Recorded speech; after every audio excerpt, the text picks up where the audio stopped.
Alright, welcome everyone to a Yu-Gi-Oh! Discussion video about the card DD Designator. I asked like 15 minutes ago on the Dueling forums in a status update, what card should I do? And DD Designator was among the suggestions. I was like, wait, what even is that card? So I looked it up and it kind of should be quite good. So I was like, this will be a nice one for a discussion video. DD Designator. Spell card, normal spell. Declare one card name. Look at your opponent's hand, and if they have the declared card in their hand, remove that one card from play. If they do not have the declared card in their hand, remove random card in your hand from play. Now, does this note remind you of this one trap card that in the current top decks is used a lot? Like Mind Crush or something? This card is very similar to Mind Crush in a sense. Because you declare one card name, check the opponent's hand. If they don't have it, you get rid of something in your hand. Few key differences though. This is a spell card, a normal spell card. So you can activate it from your hand during your turn. Mind Crush would need to actually wait a turn. Another difference is that DD Designator banishes. On the card, it still says remove from play because this card was never reprinted after problem-solving card text became a thing, and remove from play became banish. So DD Designator banishes as opposed to Mind Crush, which against things like Burning Abyss and Shadow will be good because sending them to the graveyard via Mind Crush will actually trigger their effects. Whether that's to summon something, to destroy a card, to search for something, could be anything, but DD Designator banishes it instead. So against Burning Abyss and Shadow, this could just be a nice card to have. Another difference with Mind Crush is that DD Designator just banishes one card. If you say, let's say, Swift Scarecrow, and the opponent has 3 copies in their hand, the max copies they'd have, you'd banish just one Swift Scarecrow. Now, you can't choose which Swift Scarecrow. Now, under almost every circumstance, it would not matter, because they are Swift Scarecrow, they are the exact same card. So, yeah, doesn't matter, you just banish one. But let's say your opponent has used Exchange, or you have used Exchange, and they own one of your Swift Scarecrows, and then let's say 2 of their own.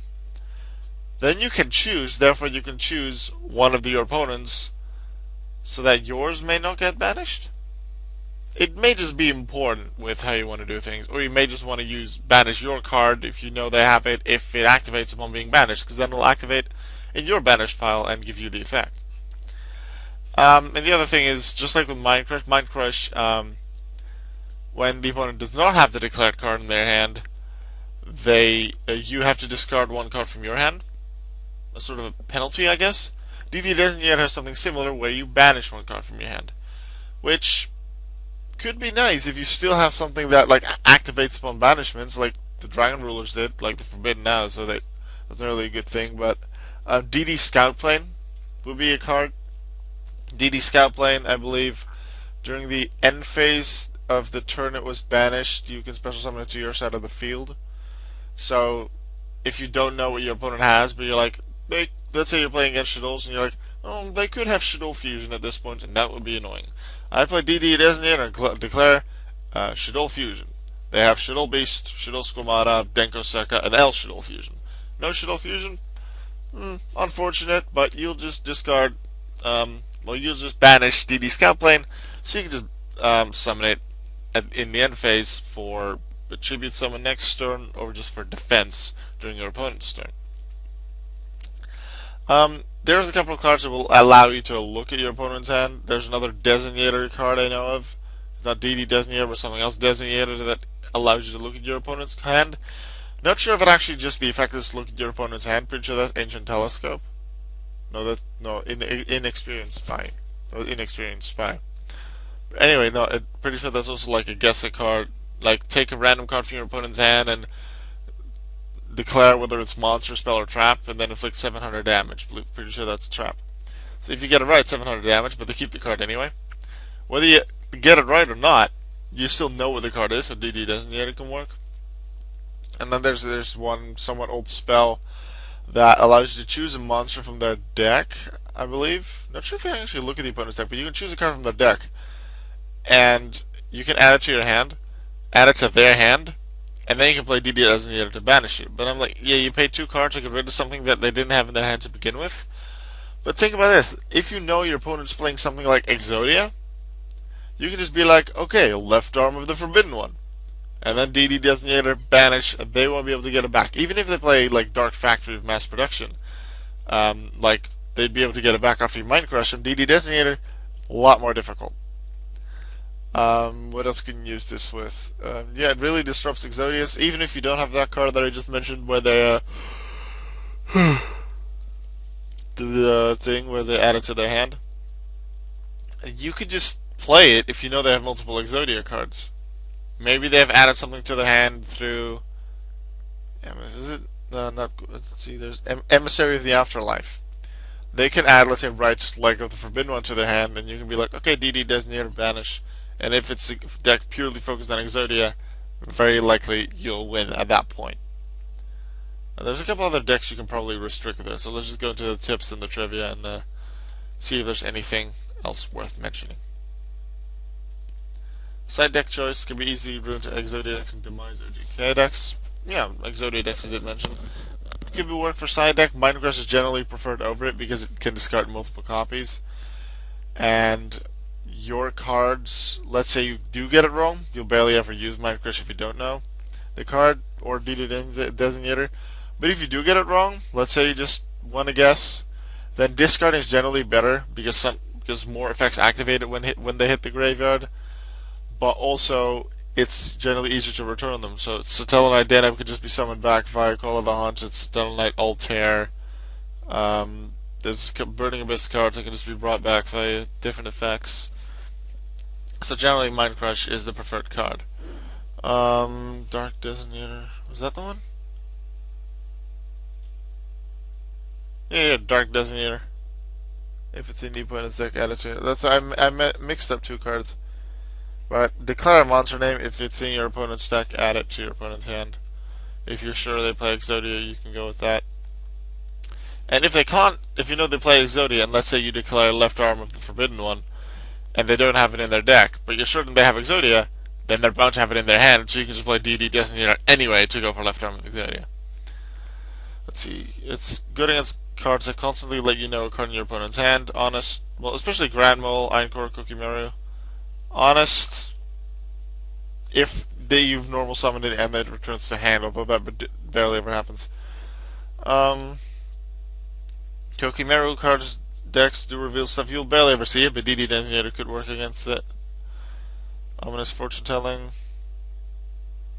Yeah, that was the trap that I was referring to. Totally forgot what his name was, but as I said, select a random card in your opponent's hand, call if it's monster spell or trap. If you get it right, 700 points of damage. That's it. Now, let's see. This card can easily get rid of Honest, or at least check if your opponent has one or not before you attack. That is a good one. If you think they have Honest, you can use DD Designator to get rid of it, or just check if they have it. If they don't have it, you can just freely attack with whatever you have that has really high attack and do a lot of damage. But yeah, as I do say, like, you want something that you're okay with banishing, something that's not too valuable. Maybe an Upstart Goblin, or maybe DD Scoutplane. Like it was that one was at the bottom. I knew that one. Yeah, you can just summon it back to the field for something at a later point. Trivia features DD Warrior Lady. Knew that. It relates to an overarching story. Simultaneous loss, karma cut, dimension fusion due to dimensional. I'd have to look that up. I'm not actually sure. I do find it interesting that there's sort of stories in cards. I do wonder how like the card designers for like the card artworks think about the story. Really, there is like, especially in Dual Terminal, there's a lot of backstories. So probably there's a good amount of people. Well, there's some people working on that, and it's interesting to look at. Yeah, that'll be the DD Designator discussion. It has a trap card counterpart in Mind Crush. Already mentioned that. It is very similar. Overall, I would say Mind Crush is the more useful card. But DD Designator, who knows? Like, if you really hate Burning Abyss Shadows, this could just be the card you want to use. Alright, that was the video for today, and I'll see you with the next Yu-Gi-Oh video tomorrow. Because remember, it's daily. Oh, by the way, that 200 duel video, that should be up on Saturday. It's now Thursday. I intend to have it on Saturday. I have a specific person, I did mention him before. Was it Primus? Palm Prime Zero? Palm Primus Zero on YouTube? I'll have his link to his channel in the description. Mentioned it before, really like his channel. He does a lot of Yu-Gi-Oh stuff, commentaries. Really like his quality, the way he does things. And I'll be having a match duel with him. We'll not just use Necros, Burning Abyss, Cliff for it. I think I'm going to use Constellars for the sake of that still feeling like my main deck, even though I haven't barely used it lately. I'm just going to use my Constellars and not like the current meta Constellars, but just more of a generic Constellars. So not like main decks, Mind Crush, and that kind of things. Because I also plan to make the generic in real life. But anyway, I plan to do that. I'll probably ask him to use his most well-known deck. That's for him. And then we'll play a match duel and see where we end up. And hopefully that will be the first of many videos I make with him, both duel videos, discussions, and a lot. Because hopefully we can do a lot of things together. Alright, that's it. And see you tomorrow for the video. And then on Saturday, hopefully, for Duel 200. Bye.